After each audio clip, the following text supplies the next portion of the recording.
ठीक है, उस पॉइंट पे ही नहीं बल्कि उसके आसपास भी अगर वो एग्जिस्ट हो, then we say that the function is continuous at that point. So this is called sufficient condition for continuity. Now we continue. एक सेकंड रुकिए सर। ये हुआ नहीं था शायद सर, वो डीन सर की कॉल आ गया फिर वैसा कुछ ये हुआ नहीं था सर शायद। पार्शियल डेरिवेटिव बता के और उसके आगे नहीं हुआ। Partial derivative with respect to x at x0 y0 बताया था सर, ये थ्योरम नहीं बताया। पार्शियल डेरिवेटिव पार्शियल डेरिवेटिव का ग्राफ आपने बताया था हम लोग को। एक सेकंड रुके ये थोड़ा सा नहीं सर, आपकी एक क्लास सर रह गई। ठीक है, यहाँ पे यस सर, यहाँ पे हुआ था ग्राफ तक सर, नीचे वाले फिगर तक जस्ट ग्राफ एग्जांपल हुआ था। ठीक है, आपका ये ग्राफ हो गया था, ये इसका मीनिंग क्या है बोल गया था, है ना। और एक एग्जांपल, शायद एक एग्जांपल हो गया था क्या? नो सर, नहीं sir. Okay, so we have discussed what is the meaning of partial derivative. Now let us see one example. If the partial derivative exists, it doesn't mean that the function is continuous. Or if the function is continuous, it doesn't mean the partial derivative exists. ठीक है, तो एक example मैं लेता हूँ. Function is not continuous, but partial derivative exists. पहला condition.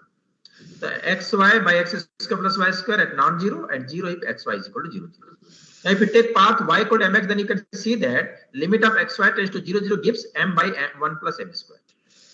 So path dependent limit हमको मिल रही है, ठीक है. So that's why the function is not continuous at 0, 0. तो ये continuous नहीं होगा. तो ये सब आप लोग कर चुके हो, इसलिए मैं उसको बहुत ज्यादा डिटेल नहीं बता रहा हूँ. एंड पार्शियल डेरिवेटिव देखते हैं, चलिए. तो partial derivative with respect to x at 0, 0. Using the definition, limit h tends to 0, f0 plus h0 minus f0, 0 by h. तो f h0 क्या होगा? 0 ही होगा. 0, 0, 0 ही होगी. तो limit h tends to 0 by h. तो 0 by h equal to 0. तो since 0 by h this equal to 0, if you take the limit, then we again get 0. तो 0 ही रहेगी. The limit then in partial derivative is 0. Similarly, you can find the partial derivative with respect to y is also 0. So you will see that both the partial derivatives at 0, 0 exist, but the function is not continuous. So क्या इसका reverse true है? That means if the partial derivative function is continuous, can we say the partial derivative exists? It is also not true. Let us say this example. fxy is equal to x plus y sin 1 by x plus y. X plus y is not equal to 0 and 0 if x plus y is equal to 0. अब इसके लिए देखिए. Now you can prove that this is continuous at 0, 0. Why it is continuous at 0, 0? Let us check. Let epsilon greater than 0 be given. Then fxy minus f0, 0. This is equal to fxy means x plus y sin 1 by x plus y. f0, 0 means 0. You can say since sine of theta is always less than or equal to 1, then you can simply replace these using the inequality mod x plus mod y. So mod x plus mod y.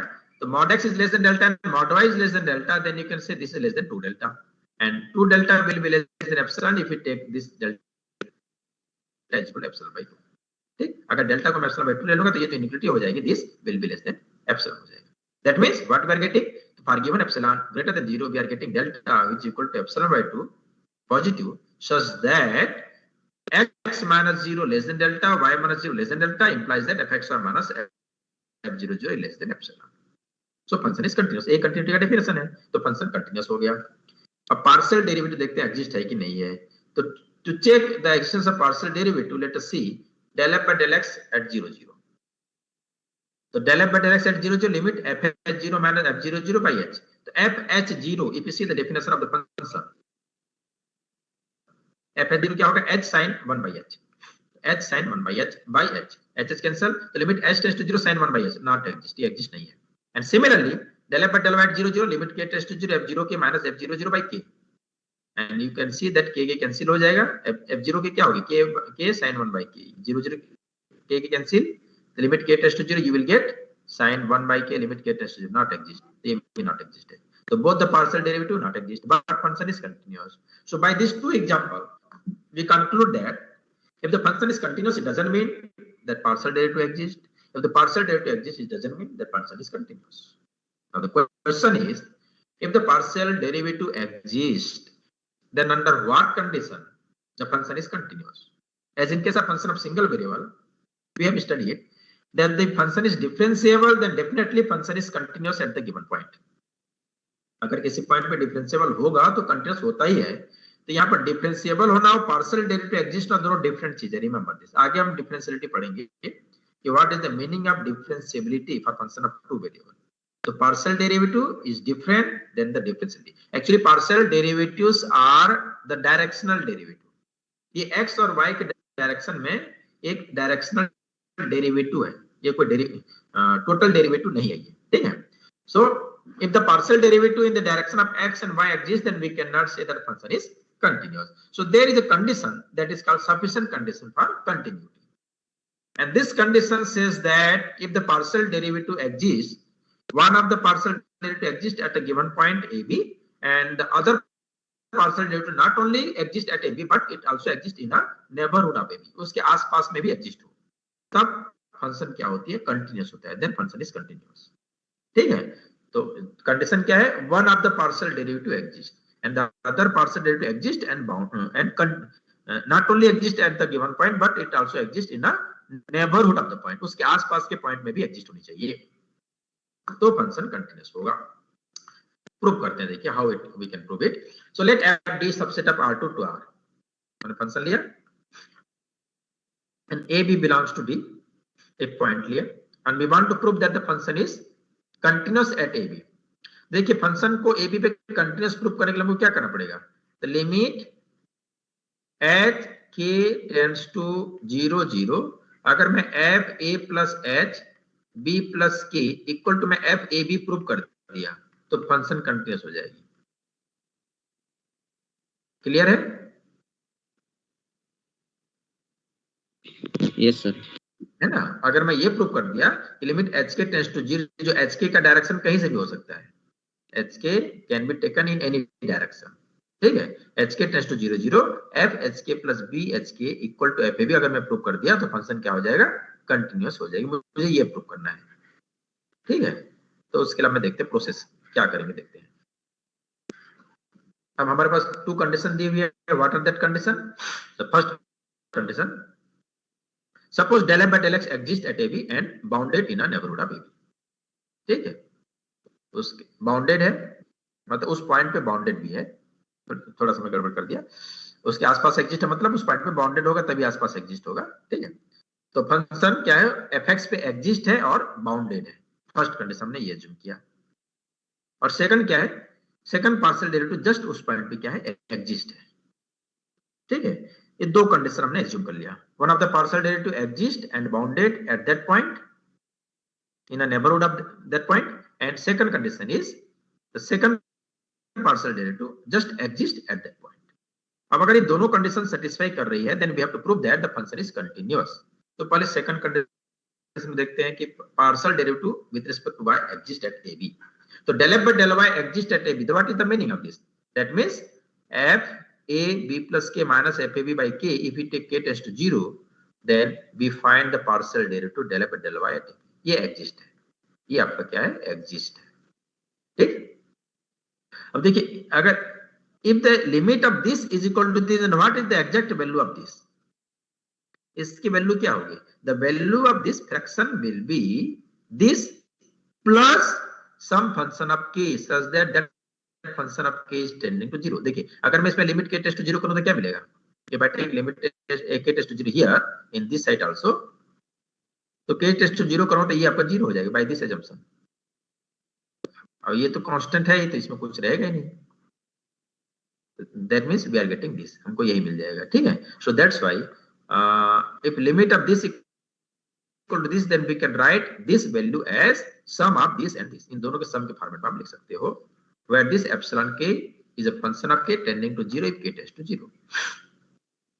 Okay, now f a b plus k minus f a b, ये जो value है, अब k को इधर ले जाओ तो k f y a b plus k epsilon, इस क्वेश्चन नंबर 2 आगे मैं यूज करूंगा इसको। अब मैं सेकंड एजम्पशन लेता हूं, the second assumption is del f by del x exist and bounded in a neighborhood of ab। ab के नेबरहुड में एग्जिस्ट भी है और बाउंडेड भी है, मुझे ये प्रूव करना है, मैंने एज्यूम करना है। Assuming this what we can get, let तो fx exist in a neighborhood of ab, अगर वो ए बी के नेबरहुड में एग्जिस्ट है, देन अब यहाँ पे थोड़ा सा डायग्राम को देखो तो आपको ज्यादा क्लियर होगा। मैं इस डायग्राम को हटा देता हूं ताकि आपको विजुलाइज होगा। चलो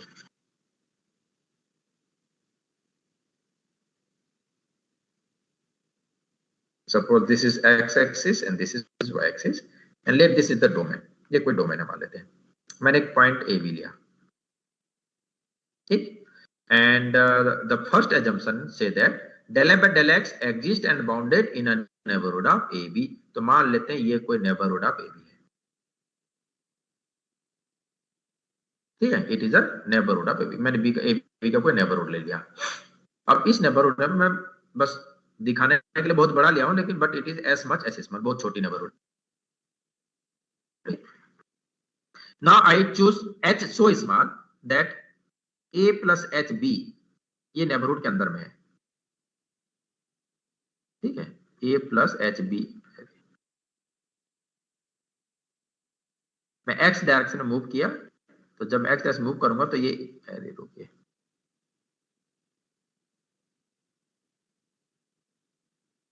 इन the direction of x axis, this is the x axis direction. तो suppose this is a h plus b, ये जो पॉइंट है a प्लस h b है। And in the direction of y axis मैं मान लीजिए इधर मूव किया, suppose this is a b plus k है, ठीक। एंड फिर again in this direction and this we find a rectangle like this। so this is the point a plus h b plus k। तो मैं h और k को इतना छोटा लिया हुआ हूं कि ये अंदर में आ जाए, नेबरहुड के अंदर में आ जाए। Now according to our first assumption fx exist and bounded in a neighborhood of a, मतलब इसके आसपास पार्शियल डेरिवेटिव एग्जिस्ट है सभी जगह, ठीक है। अब मैं इस लाइन को अगर मैं देखता हूं, if I take this line, in this line the second coordinate b plus k is fixed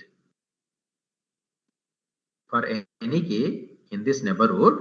the second coordinate b plus k is fixed in this line, only the first coordinate is changing a to a plus h। तो del f by del x exist है, मतलब with respect to x differentiable है। ये इस line पे function क्या है, differentiable है, कंटीन्यूअस तो होगा ही हो। f जो है विद रिस्पेक्ट टू x ये कंटीन्यूअस है, विद रिस्पेक्ट टू x ये डिफरेंशिएबल है। Now you can apply the mean value theorem। So by mean value theorem, the difference of f at here minus f at here will be equal to the length of this interval, that means k h, into the derivative, partial derivative of f at some point between a and a plus h। ऐसा मैं लिख सकता हूं by the mean value theorem। So by the mean value theorem, the value of f at a plus s b plus k minus value of f at a b plus k, ठीक है। तो ये line है a plus a b plus k, ये point हुआ, और ये a plus h b plus k दूसरा पॉइंट है। function is continuous and differentiable, so by mean value theorem value of the function at here minus value of the function at here can be written as equal to length of the interval, that is h, into the derivative of f at some point between a and a plus h। तो a और a plus h के बीच के point क्या होगा, a plus theta h। तो a plus theta h, theta between 0 to 1। so that's why by mean value theorem I can write this equal to this। Clear है, ठीक है। so I can write this difference equal to this। अभी question number 3 माना। now let us find what is the difference of a plus s b plus k and f a b। इन दोनों का difference में लेते हैं, क्योंकि मुझे proof क्या करना है। If I take limit h के tends to 0 0 then this must be 0। अगर ये 0 हो गया तो कंटीन्यूअस हो जाएगी, तो इसलिए मैं पहले इसका वैल्यू फाइंड करता हूं। What is the difference of this two. तो a plus s b plus k minus f a b। Now we add a b plus k and subtract a b plus k। तो subtract किया, add किया। अब ये जो value है, what is this, this is h fx a plus theta b plus k, equation number 3 से। And what is this, by equation number 2 this is k fi ab plus k epsilon k, ठीक है। Now if I take k tends to 0, h के tends to 0 0, अगर मैं h के tends to 0 0 करूंगा इस पूरे में, ठीक है, तो क्या होगी, h के tends to 0 since it is a finite number, ये क्या है, फाइनाइट नंबर है, ये क्या है, fx is exist in a neighborhood of ab, तो fx ab के neighborhood में exist है, इसलिए ये लिमिट h के टेंड्स टू 0 0 जब करूंगा तो ये भी एक क्या मिलेगी, एक फाइनाइट वैल्यू ही मिलेगी, ठीक है। So it is a finite value and h tends to 0 0, तो फाइनली प्रोडक्ट क्या होगा, टेंडिंग टू 0 हो जाएगी। सिमिलरली f5 इज फाइनाइट, ये भी एक फाइनाइट वैल्यू ही है, इनटू k है, k टेंड्स टू 0 करो तो ये भी 0 हो जाएगा, और ये तो ऑलरेडी 0 होगा ही k टेंड्स टू 0 करने पर। So this is tending to 0, this is tending to 0, this is tending to 0, कुल मिला के लिमिट h के tends to 0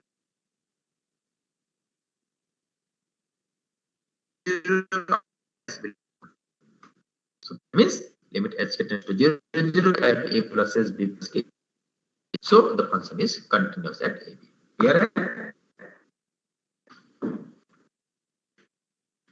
So if the function, one of the partial derivative is, other partial derivative exist and bound in the neighborhood of a b.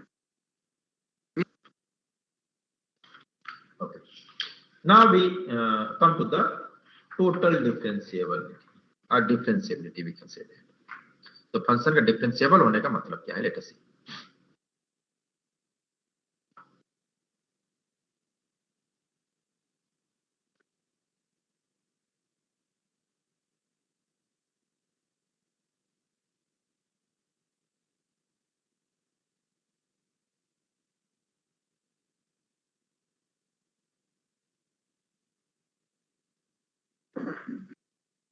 Total differential and differentiability. Let z equal to fxy and f is defined from a domain D subset of R2 to R, and let AB is any point in the domain D. ठीक है,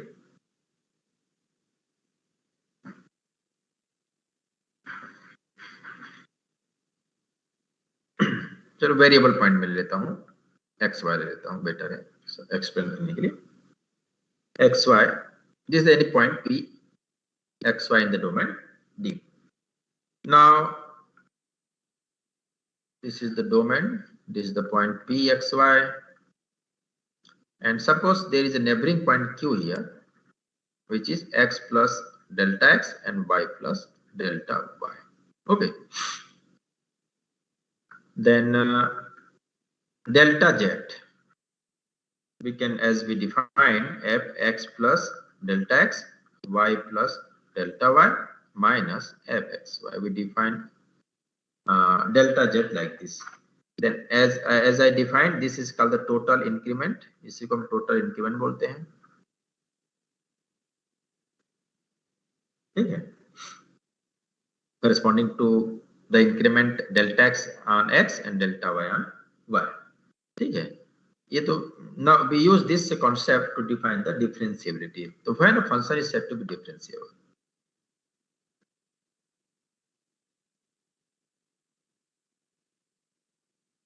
तो मैं differentiable कब बोलेंगे, when a function is said to be differentiable, let me see, any function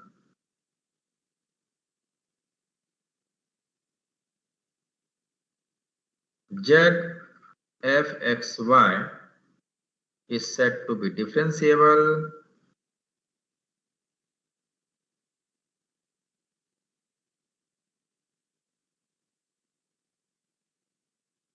at a point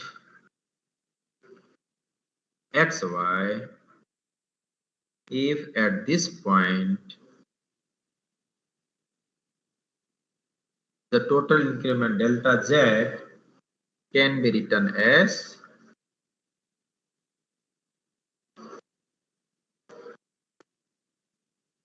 delta z equal to a delta x plus b delta y plus epsilon 1 delta x plus epsilon 2 delta y.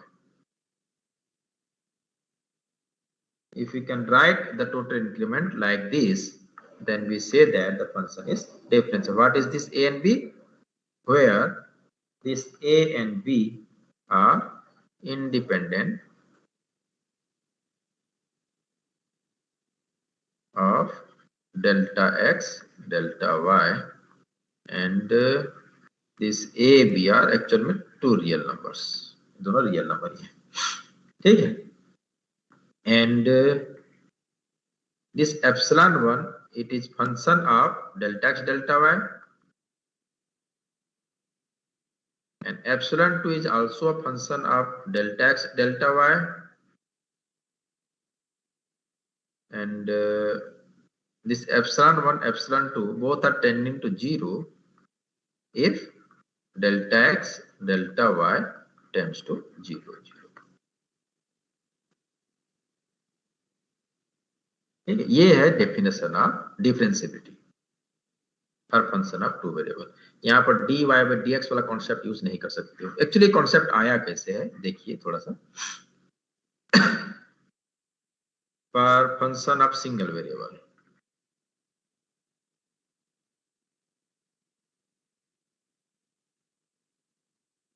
अगर आप function of single variable पे जाएंगे, there suppose f is defined from interval a b to r, मान लेते हैं कोई real value function है, then what is df by dx?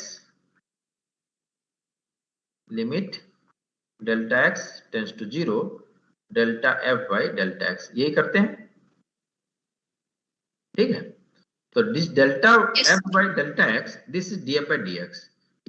So limit of this equal to this, then what is the exact value of this? अब इसकी value को अगर लिखना चाहो तो what is the value of this? Then you can see that this delta f by delta x can be written as df by dx, क्योंकि df by dx क्या tangent का स्लोप है ना, टेंजेंट है। तो जो टेंजेंट है तो df by dx एक रियल नंबर ही होगा, it is finite number at a given point. किसी पॉइंट पर अगर आपको फाइंड करना है तो उस पॉइंट पे df by dx हमेशा एक फिक्स रियल नंबर है। तो df by dx is a constant, it is a constant, ठीक है। So that's why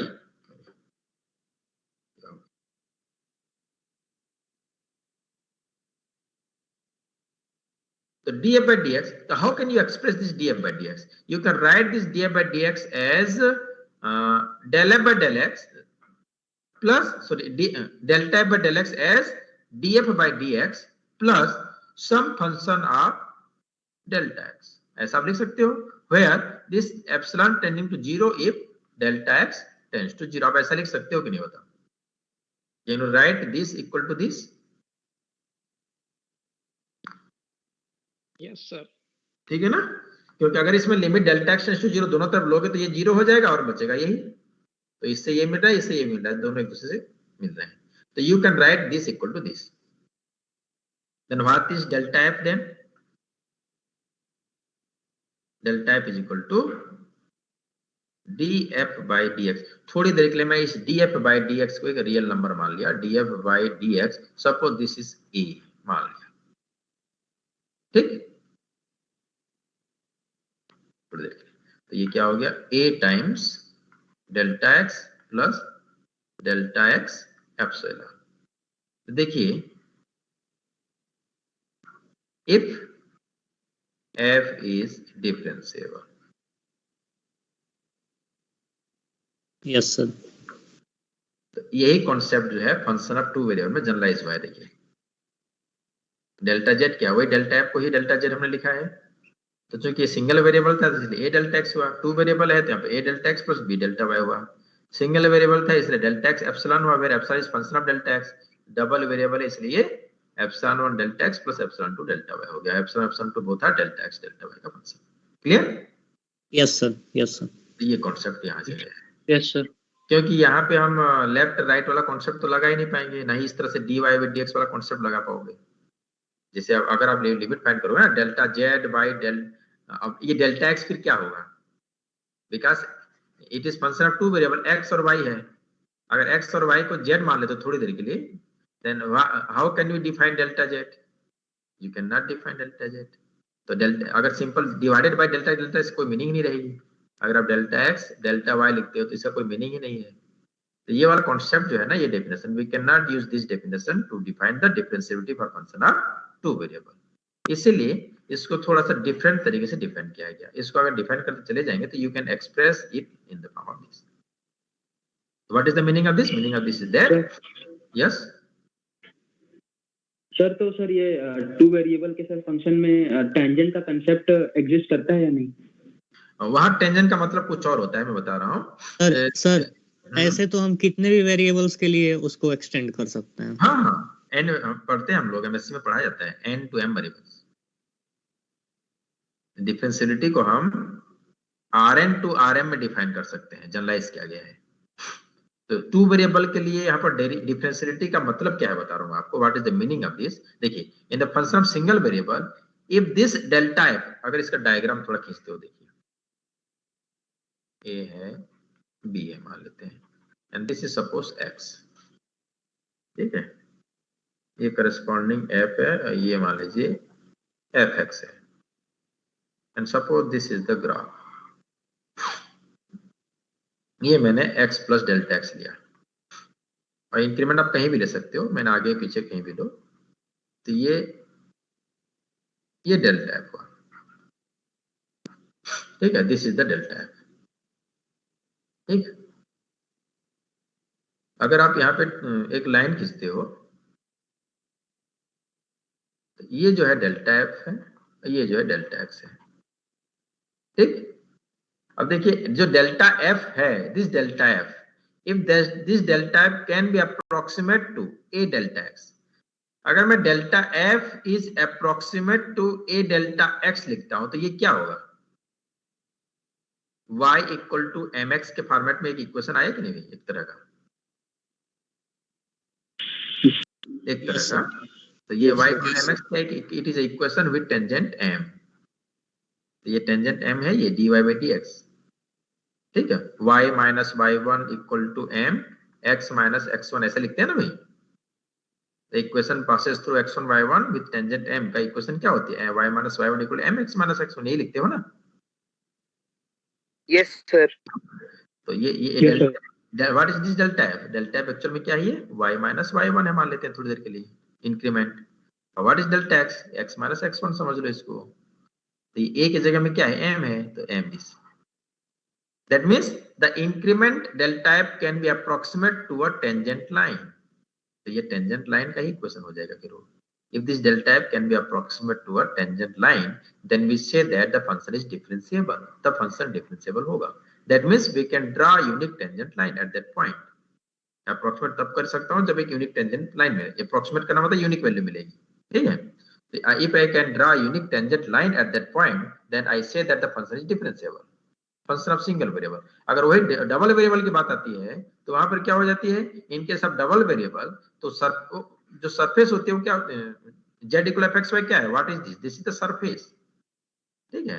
तो for function of two variable, suppose we have a surface like this, थोड़ी देर के लिए मैं ये सरफेस ले लिया थोड़ी देर के लिए, ठीक है, if at this point a b and c z equal to f a b मान लेते हैं, if at this point I can find a unique tangent plane, तो ये डेल्टा जेड क्या है, delta z is the z minus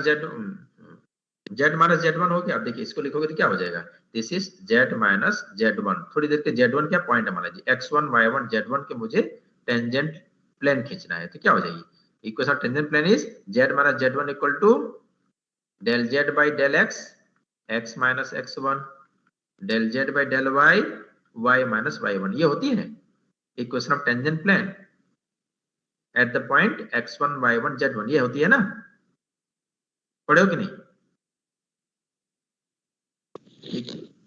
equation of tangent plane of the surface z equal to fxy at the point x1 y1, scroll down करती है,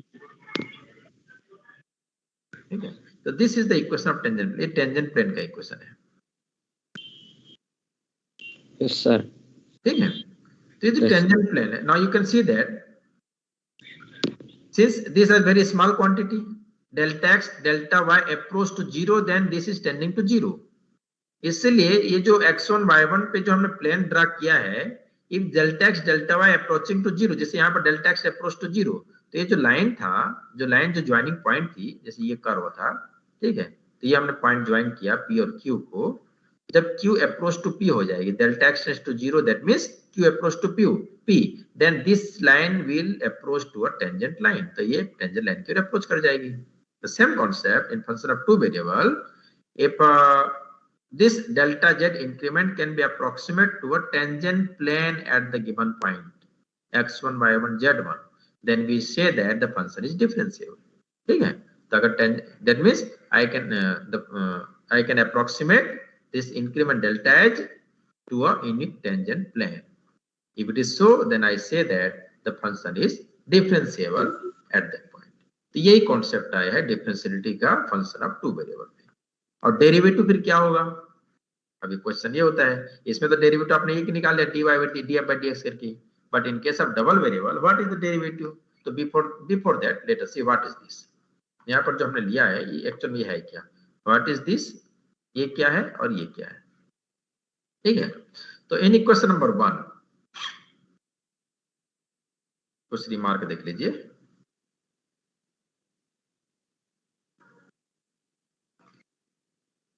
ये जो first part है, what is this first part? Actually this first part it is a linear. देखिए ए क्या है, a real number है, B क्या है, रियल नंबर है, तो ए डेल्टा एक्स प्लस बी, ए एक्स प्लस बी वाई क्या होती है, लीनियर इक्वेशन होता है कि नहीं? ये लीनियर पार्ट हो गया, ये लीनियर पार्ट है। और in delta x delta y, and this is a non linear part, क्योंकि epsilon one is function of delta x delta y, उसमें फिर डेल्टा एक्स मल्टीप्लाई कर दो तो more than 1 degree of delta x मिल जाएगा आपको, तो non linear. Similarly here also, तो non linear part in delta x delta y. ठीक है, तो दो पार्ट है delta z having two parts, linear and non linear. ये जो लीनियर पार्ट है a delta x plus b delta y, what is this a delta x plus b delta y? So this a delta x plus b delta y, उसको हम d z लिखते हैं।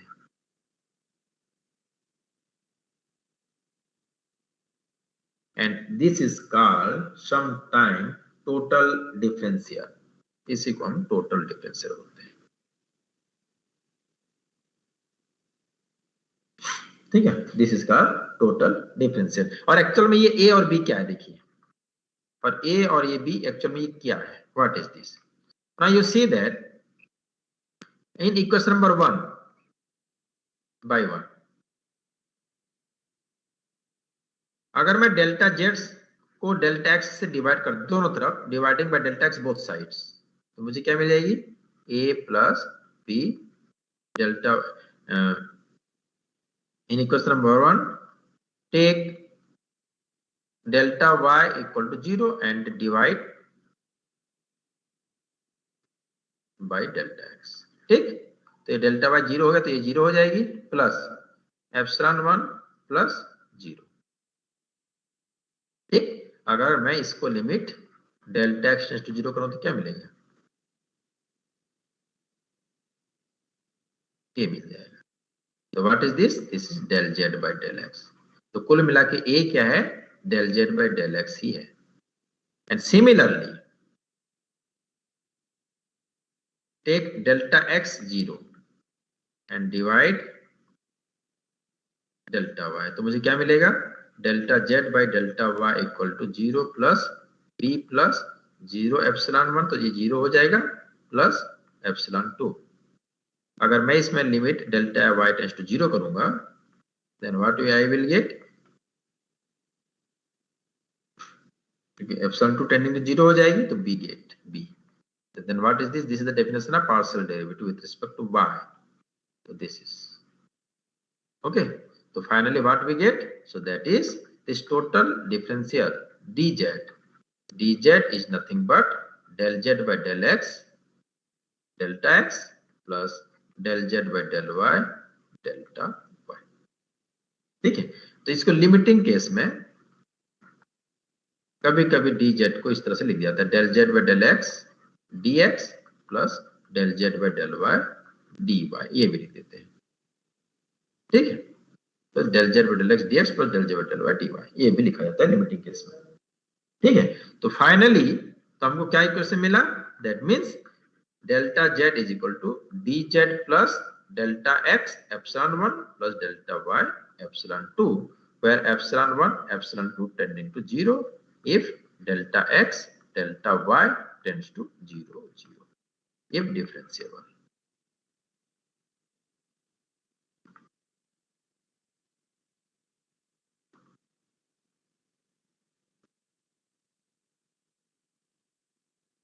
अब आपके दिमाग में आएगा तो फिर डेरिवेटिव क्या है, तो फिर डेरिवेटिव क्या है, एफ डैश क्या है। ठीक है, जैसे मान लो थोड़ी देर के लिए मैंने एग्जांपल लिया, z equal to f x y equal to x square y plus चलो एक्स वाई ले लिया। तो ये f dash 1 2 equal to what. तो एक्चुअली ये एफ डैश क्या होती है, देखिए तो यहाँ पे थोड़े से अब इससे कंपैरिजन करो, कॉन्सेप्ट को जनरलाइज किया गया है। यहाँ पर डेरिवेटिव इनटू डेल्टा एक्स किया गया है। ठीक है, तो यहाँ पर भी जब आप इसको लिखेंगे, इफ यू राइट इट, तो what is this, a delta x plus b delta y जो लिखा गया है, what is this, this you can write a b dot delta x delta y.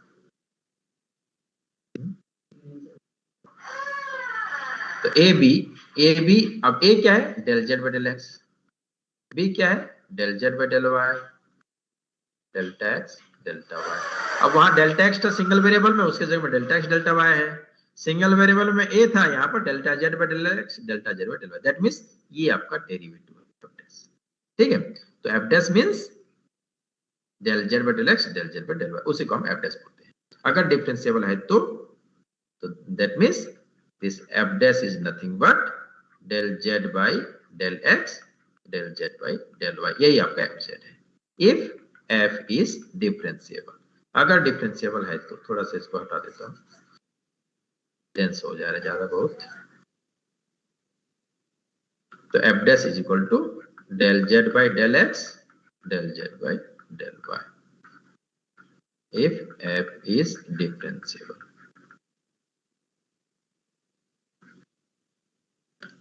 ठीक है, जैसे मैंने एग्जांपल लिया, जैसे f x y is equal to x square y plus x y, तो फाइंड एफ डैश 1 2। ठीक है, पहले आपको ये टेस्ट करना पड़ेगा कि डिफरेंशिएबल है कि नहीं है। We can easily prove it is differentiable, क्योंकि इसका पार्शियल डेरिवेटिव फाइंड करो, one of the partial derivative will be continuous exist, another partial derivative is bounded in neighbourhood of 1 2, so that's why it is continuous भी हो गया। और आगे जो डिफरेंशियलिटी आप चेक करोगे तो you can easily prove it is differentiable also, एक कंडीशन आगे है, और डिफरेंशियलिटी कंडीशन को प्रूव सेटिस्फाई भी करेगा, मैं आगे शो करूंगा इसको। ठीक है, बस ये अभी मान लो ये डिफरेंशिएबल है। ठीक है, इट इज डिफरेंशिएबल, तो इसका डेरिवेटिव क्या होगी, f dash at 1 2 is equal to del z by del x del z by del y at 1 2। तो del z by del x means 2xy at 1 2 4, del z by del y means so 2xy plus y, sorry 2xy plus y, that means 6 हो गया। और del z by del y means, तो del z means z मतलब इसी को z माना हूं मैंने, तो del z by del y means x square plus x square plus x means 2, तो 6 2, तो 6 2 ये जो उसका डेरिवेटिव हो गया। क्लियर, तो in this way you can find the derivative. अब क्वेश्चन ये है, how can we prove the function is differentiable. Function differentiable हम इसे कैसे प्रूव करेंगे, तो इसको प्रूव करने के लिए देखिए, मैं कहाँ गया, ये इस वाले पार्ट को लीजिए, थोड़ी देर के लिए मैं इसको इक्वेशन नंबर क्या करना चाहिए, चलिए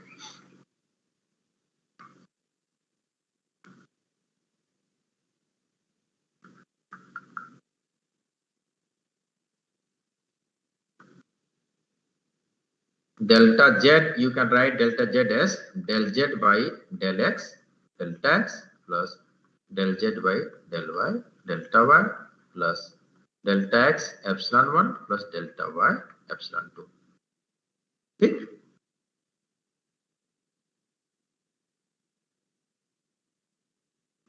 अब दोनों तरफ अगर मैं क्या करूं, ये तो dz है आपका, इसको कंप्यूट कर सकते हो। ठीक है, सुविधा के लिए मैं थोड़ा for the sake of simply delta x को मैं h ले लेता हूं और डेल्टा y को मैं k ले लेता हूं, तो लिखने में इजी पड़ जाती है ना, डेल्टा डेल्टा लिखने से बेटर h और k लिख दो। ये आपका डेल्टा z जो होगा वो del z by del x h plus del z by del y k plus h epsilon 1 plus k epsilon 2 ये हो जाएगा। ठीक है, बस सुविधा के लिए मैंने लिया, और कुछ नहीं है, लिखने में आसान पड़ता है और कुछ नहीं है। ये आपका क्या है, दिस इज डी जेड, तो delta z equal to d z plus h epsilon 1 plus k epsilon 2। अब देखिए, if I subtract dz in this side,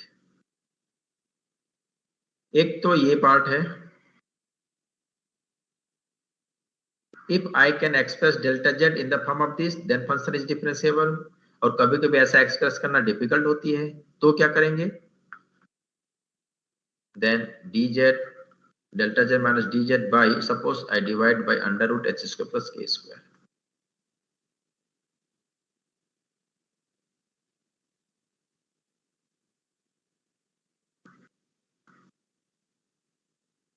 Now if I take limit h k tends to 0 0 both sides, then what you will get, क्या मिलेगा बताओ,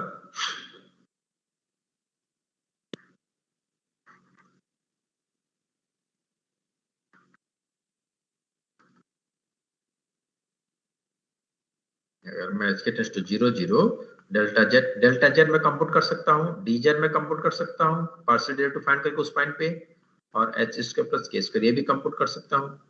तो देखिए, this is less than 1, this is less than 1 and epsilon 1 is tending to 0, if h k tends to 0 0, this is tending to 0, if h k tends to 0, कुल मिला के 0 हो जाएगा।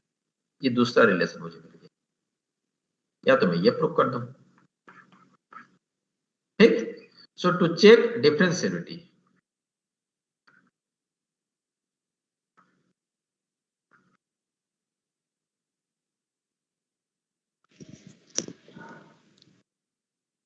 प्रूव आइदर 2 और 3, दोनों में से कोई एक को प्रूव कर दो, कोई भी प्रूव कर दोगे तो फंक्शन जो है उस पॉइंट पे डिफरेंशिएबल हो जाएगा।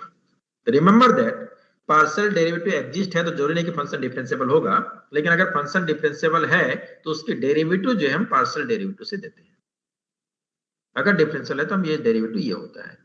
ठीक है, जस्ट पार्शियल डेरिवेटिव फाइंड करके आप डेरिवेटिव इतना होगा यू कैन नॉट सी। ठीक है, ये सिंपल कॉन्सेप्ट है।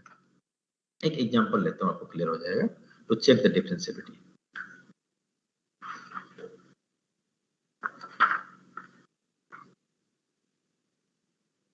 चलिए एक एग्जांपल मैं लेता हूं,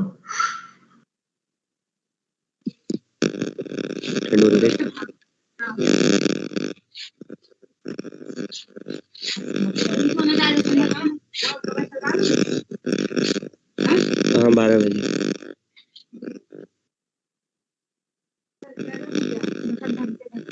x q minus y q by x square plus ला चला x y is not equal to 0 0 and 0 if x y is equal to 0।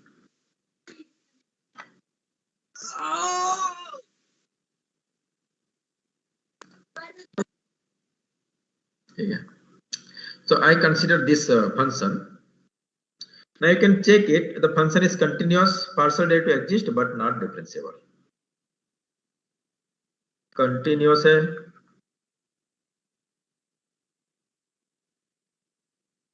Partial derivative exist है,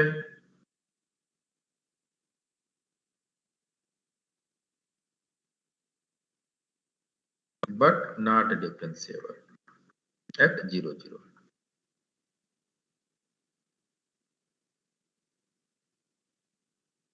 ठीक है, चलो इसको सॉल्व करते हैं।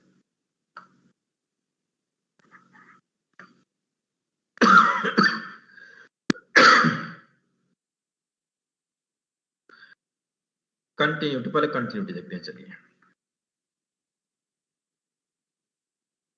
कंटिन्यूटी बहुत सिंपल है, मैं डायरेक्ट कर दे रहा हूं। देखिए, अगर मैं f x y minus f 0 0 करता हूं, पोलर फॉर्म में कन्वर्ट कर देता हूं डायरेक्ट, तो आपको क्या हो जाएगा, ये हो जाएगी r cos q theta minus sine q theta. ठीक है, पोलर फॉर्म में कन्वर्ट कर दूंगा तो, and this is less than और equal to 2 times r, you can say that. ठीक है, and this is less than 2 delta if under root of x square plus y square which is equal to r is less than delta less than epsilon if this delta is equal to epsilon by 2. ठीक है, तो ये continuous तो proof हो गया, simple है. तो for given epsilon we can find delta such that under root of x minus 0 square plus y minus 0 square less than delta implies that f(x) minus f(0, 0) less than epsilon. ये proof हो गया, कई बार हमने किया है, मैं ज्यादा detail नहीं जा रहा हूं. और सेकंड पार्शियल डेरिवेटिव,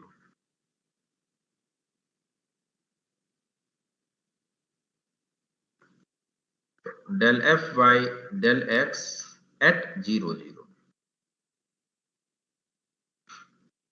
जिसको fx 0 0 भी लिख सकते हो. You can for the sake of simplicity limit h tends to 0 f h 0 minus f 0 0 by h. ठीक है, just compute this, the limit h tends to 0 f h 0, तो just h बचेगा ऊपर में. ठीक है, देखिए if we take h3 by h square, h3 by h square cancel. ठीक है, तो नीचे बचा h बचा, तो finally it is equal to 1. ठीक है, and similarly del f by del y at 0 0, just see if we put x equal to h, y equal to 0, then what we get? h3 by h square. तो h3 by h square means h, तो h मिला है ना, h by h. Similarly limit k tends to 0 f0k minus f00 by k. Here also f0k becomes, you see here, minus kq by k square, तो minus k बचा, minus k divided by k, you will get -1, तो finally it is -1. तो both the partial derivative also exist. ठीक है, तो partial derivative हमको मिल गई. अब हम देखते हैं कि फंक्शन जो है डिफरेंशिएबल हो जाएगा. ठीक है, so thus del f by del x at 0 0 is 1 and del f by del y at 0 0 is equal to -1. अब हमको चेक करना है कि क्या ये डिफरेंशिएबल है. तो डिफरेंशिएबल है ये चेक करने के लिए तो हम फाइंड करते हैं लिमिट जो है. ठीक है, तो व्हाट इज दैट लिमिट? तो delta f. Now differentiability,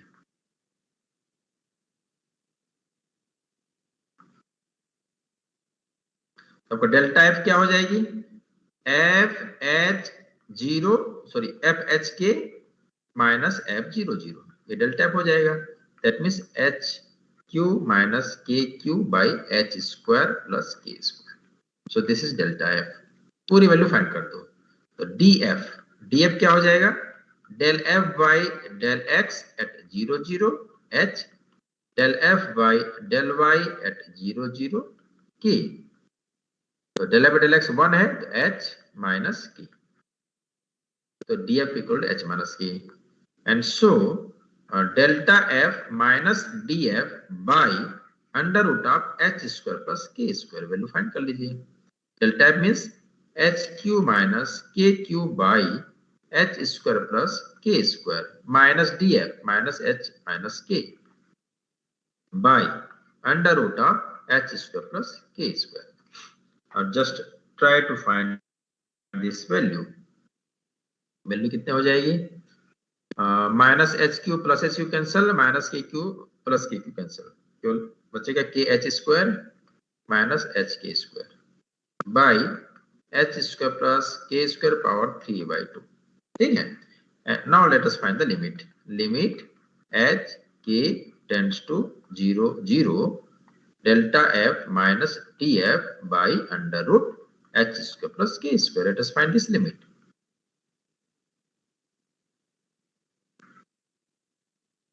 h square minus h k square by h square plus k square power 3/2.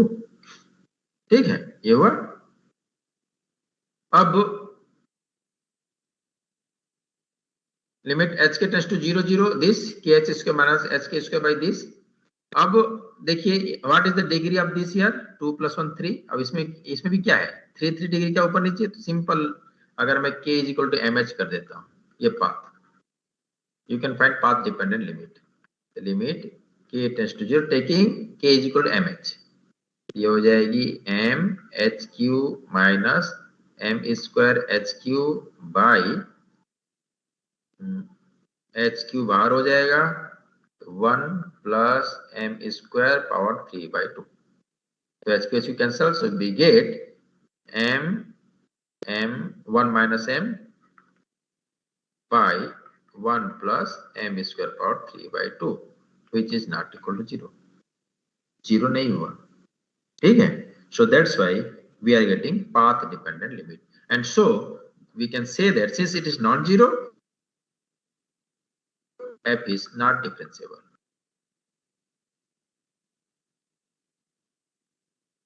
Limit 0 होता तो डिफरेंशिएबल होता, 0 नहीं हुआ इसे डिफरेंशिएबल नहीं.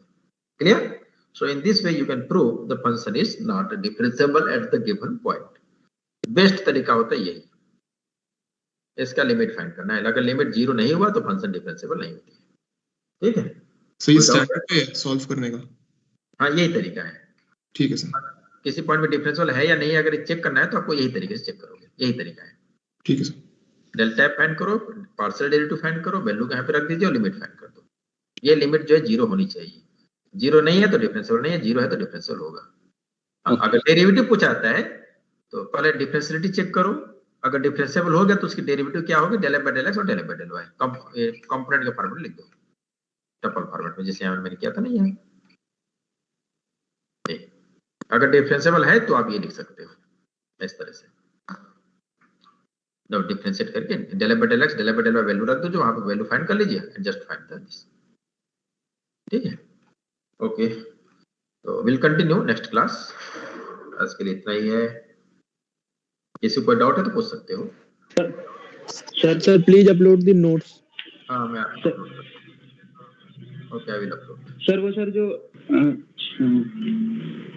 सर कंटिन्यूटी वाले नोट्स भी डाल दीजिएगा सर, अपलोड कर दीजिए कंटिन्यूटी वाले. हाँ, ये नहीं पूरे को डाल दूंगा, इस पूरे को पीडीएफ बना के डाल दूंगा. ठीक है. लेक्चर 2, 3, 4 हो जाएगा, ये डाल दो. Yes sir. सर हाँ सर एक क्वेश्चन में सर आपने जो f'12 पे f'(1,2) सर एग्जांपल लिया था 1,2 पे सर, वो डिफरेंशिएबल था और उसका वैल्यू 6,2 आया था. हाँ. तो सर वो 6,2 कोऑर्डिनेट क्या सिग्निफाई कर रहा है, मतलब उसका मतलब क्या है? अच्छा, आपका क्वेश्चन ये है कि जो 6,2 है वो क्या चीज रिप्रेजेंट कर रही है? Yes sir.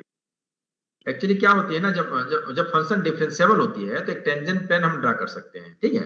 और टेंजेंट प्लेन जब हम ड्रा करेंगे तो टेंजेंट प्लेन का एक्स और वाई के डायरेक्शन में कुछ न कुछ तो झुकाव होगा ना, स्लोप होगा. तो उसका एक्स के डायरेक्शन, जो टेंजेंट प्लेन होगी उस पॉइंट पे, उसका एक्स और वाई के डायरेक्शन में कितनी स्लोप है. ये जो 6 है, this represent the slope in the direction of x और 2 represent the slope of tangent plane in the direction of y. Okay sir, thank you sir. Hello.